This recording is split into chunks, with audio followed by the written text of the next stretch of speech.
A scientist, in his attempt to control time, keeps meeting his past self again and again, triggering unexpected consequences that ripple through the multiverse. How will these events affect him and his many versions across parallel realities? Let's uncover the story from the start. Jim was a brilliant scientist who had spent years working on a project that could change everything: the creation of a time machine.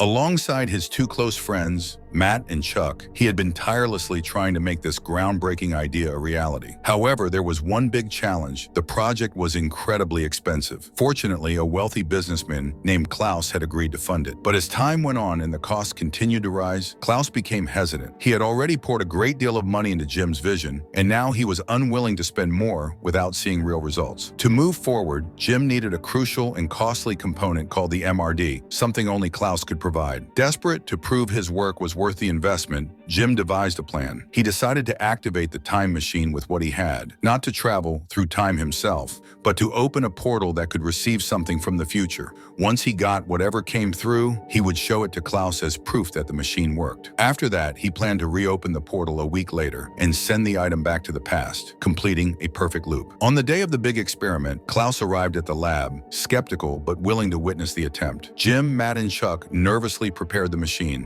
When they finally switched it on, a brilliant light filled the room, and a portal slowly appeared. The team was overjoyed. The portal was open, but before they could celebrate, Jim suddenly collapsed. When Jim regained consciousness, he found himself lying on the floor. Chuck, concerned, told him that Klaus had left, convinced the experiment had failed. However, something strange had come through the portal, a plant unlike anything they had ever seen. Jim realized the experiment hadn't failed after all. He quickly checked the video recording of the event and was shocked to discover not only the mysterious plant, but also a person had emerged from the portal. Panicked, Jim rushed outside to find out who this person could be. There, he encountered a young woman named Abby. At first, Jim believed Abby had come from the future through the portal, but Abby explained that she had arrived with Klaus. She worked for his company. However, something about the way she looked at Jim was odd, as if she recognized him from somewhere else, even though they had never met before. Jim, still reeling from the discovery of the mysterious plant, rushes to confront Klaus. Determined to prove his experiment was successful, he tells Klaus about the plant that came through the portal from the future. However, Klaus is unimpressed and accuses Jim of lying, making it clear that he has no intention of investing more money into the project. At this tense moment, Abby unexpectedly steps in. She turns to Klaus and urges him to reconsider, telling him that he should help Jim. After some hesitation, Klaus invites both of them to join him for dinner, where his wife would also be present. During the meal, Jim seizes the opportunity to ask Klaus again for the MRD component that he needs for the next experiment.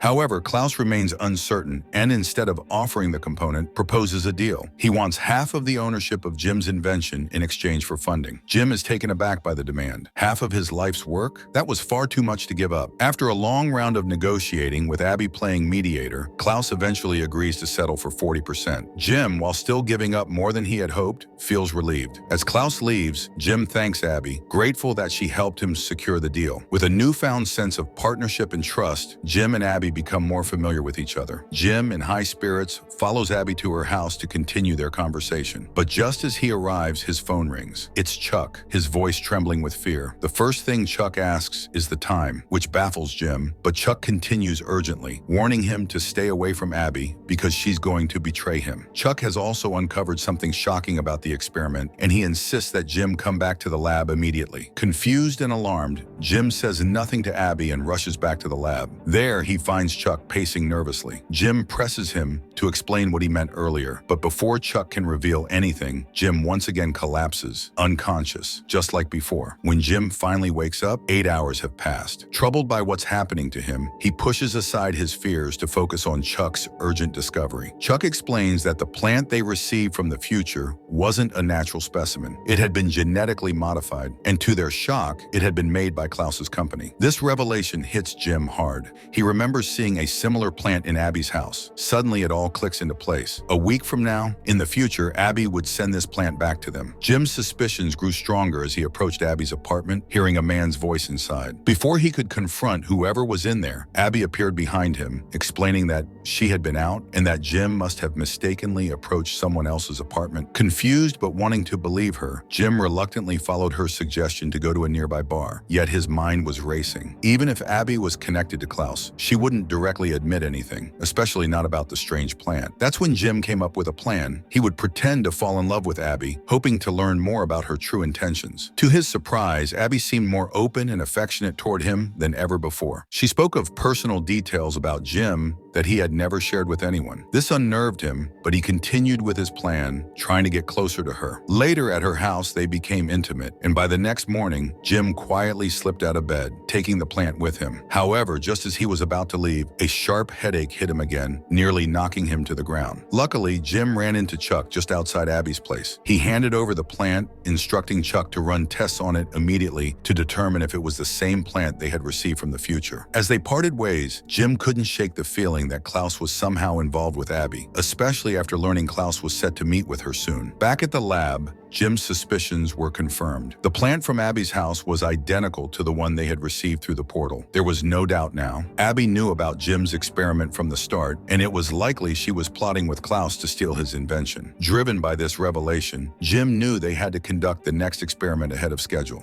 But before he could move forward, Klaus contacted him. When Jim arrived to meet Klaus, he was blindsided by a shocking demand. Klaus wanted 99% of Jim's invention, or he would withhold the critical MRD component. It was clear to Jim that Abby had influenced Klaus into making this outrageous demand. Jim's headache worsened, but he had no choice but to agree to Klaus's terms for now.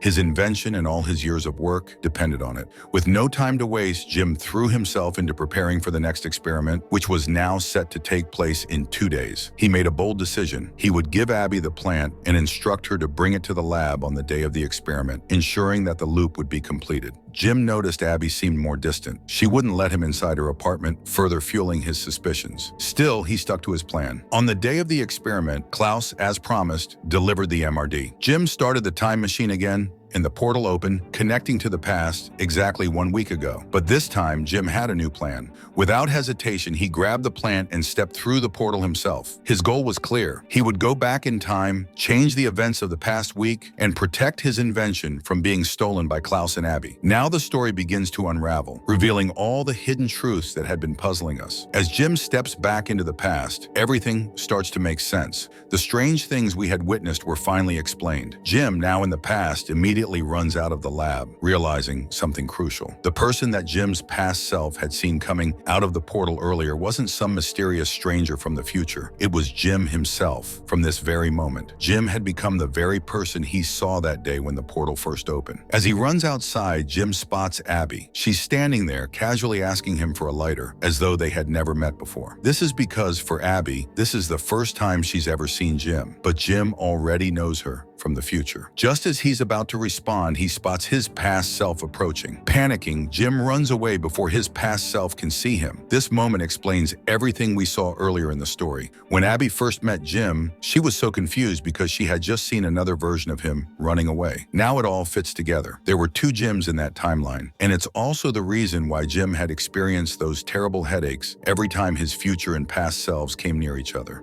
The universe couldn't handle 2 identical versions of the same person existing in the same timeline. Jim finally understands that this is why he had passed out when he first came through the portal. His past self had also become unconscious because of this same anomaly. A timeline cannot support 2 versions of the same person. But now, with his full knowledge of what's going to happen, Jim is determined to fix everything. While his past self is off having dinner with Klaus and Abby, Jim sneaks back into the lab. There, he confides in his friends, Matt and Chuck, revealing the shocking truth: he has traveled back from 7 days in the future. As expected, both Matt and Chuck are skeptical. They don't believe him at first. To prove his story, Jim pulls out a phone and calls his past self. He asks him what time it is, in an attempt to recreate the moment from the beginning of the story when Chuck had asked the same question. This is why Chuck had been so confused back then, because standing in front of him was another version of Jim. Everything was happening in a loop. After the call, Jim hides in the lab as his past self arrives. The moment his past version steps inside, he immediately collapses unconscious, just as he had before. The same rule applies. One reality cannot accept 2 identical people, and so once again the headaches and fainting are explained. Future Jim, exhausted and struggling with his worsening condition, gathers Matt and Chuck in the lab. He asks them not to reveal anything to Past Jim when he shows up. They reluctantly agree, still trying to grasp the gravity of the situation. Future Jim, determined to change the course of events, heads to Abby's place. There, hoping to confront her and learn the truth, he falls asleep from exhaustion. The next morning, Jim wakes up to find Abby missing. Confused, he receives a call from Past Jim, who is standing outside Abby's door, just like in the beginning of the story. Future Jim, knowing exactly what's happening, asks his past self to leave, making sure he stays hidden. It dawns on Future Jim that the mysterious presence Past Jim sensed in Abby's house was none other than his future self, another loop. Understanding the timeline's repetitive nature, Future Jim becomes more vigilant, keeping a close watch on Abby. His condition worsens as time progresses, but he continues to push through, determined to learn the truth. The following morning, after his past self leaves Abby's house with the plant, Future Jim sneaks back in. He lies beside Abby, pretending to be the Jim she knows, waiting for her to wake up and reveal her secrets. When she wakes, Jim finally confronts her. Abby, sensing that something is off, admits everything. Yes, she had an affair with Klaus and had been his mistress. She had learned about Jim through Klaus's company and grew fascinated with him. Over time, she began to genuinely care for him and eventually fell in love. Despite her past with Klaus, she never betrayed Jim. The book she had been writing, which Jim had suspected was part of a scheme, was actually a personal project, a documentation of Jim's scientific work. It was far from finished, but it was her way of honoring his brilliance. Abby shows Jim the half-completed manuscript, and it becomes clear to him that she had no malicious intent. However, Jim's physical condition continues to deteriorate rapidly. Chuck arrives to help, and together they explain the truth to Abby. This Jim is from the future, and having two versions of the same person in one timeline is causing reality to reject him. As a result, Future Jim's health is declining at an alarming rate. Suddenly, the doorbell rings. Past Jim has arrived with the plant for Abby, preparing for the experiment scheduled in 2 days. Knowing that Future Jim is inside, Abby doesn't let Past Jim in. This moment mirrors the earlier scene in the story when Jim suspected something was wrong in Abby's apartment. Now, with the truth out, the weight of the situation begins to settle in. Future Jim's condition worsens, and Chuck informs him that the only way for him to survive is to open the portal and return to his original timeline.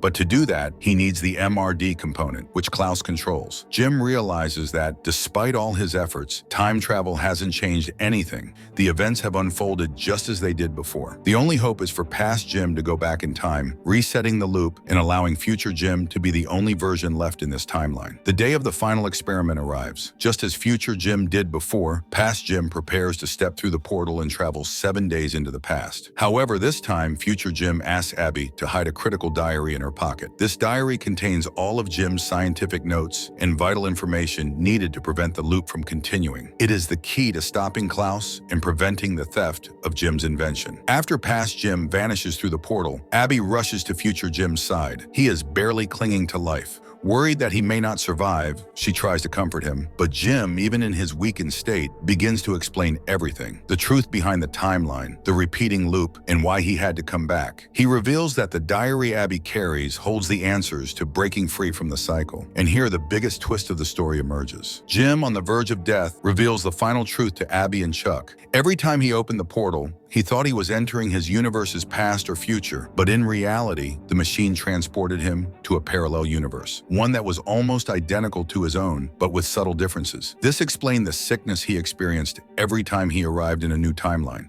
Another version of himself already existed in that universe, causing reality to reject him. Jim had entered a new universe 7 days ago, but it wasn't his own. In this alternate universe, many small details were different, like the bartender at the bar, and these differences went unnoticed by Jim until now. Realizing this, he decided to break the loop. He carefully documented everything he had learned in a diary, which he placed in the pocket of the Jim from Universe 2. His hope was that this version of Jim could avoid the same mistakes and escape the endless loop of parallel universes. After explaining this, Jim succumbs to his illness and dies. Now we shift to the current Jim, the one from Universe 2, who has just traveled to Universe 3 with the diary in hand. This time, he knows the truth. This is not his own universe. The knowledge from Jim 2's diary gives him an advantage. He quickly seeks out Abby, but to his surprise, Abby from Universe 3 has never met him before. In fact, this universe is far more different from the previous two than he ever expected. Universe 3's Abby has no connection to Klaus. She's never worked for him, nor has she been involved in any relationship with him. When Jim meets her, her, she reveals something shocking. The Jim from this universe died long ago in a tragic experiment. Abby had once considered writing a book about him, but after his death, she abandoned the idea. This revelation changes everything. With Universe 3's Jim already dead, the current Jim can stay in this universe without fear of conflicting with another version of himself. He is no longer a time-traveling outsider struggling to survive. He has a chance to start fresh, and this time with Abby, who doesn't carry the same complicated history as the Abby from the previous universes. As the story draws to a close, Jim realizes that the loop is broken. He can live a new life in this universe, free from the chaos of time travel and parallel worlds. With Abby by his side and the knowledge from the diary, he prepares to make the most of this new beginning. And with that, the story ends. Yes, it's strange and complicated. Time travel always is, but sometimes even the most confusing puzzles lead to unexpected new paths. Thank you for joining me on this wild journey, and I'll see you soon with another mystery to unravel.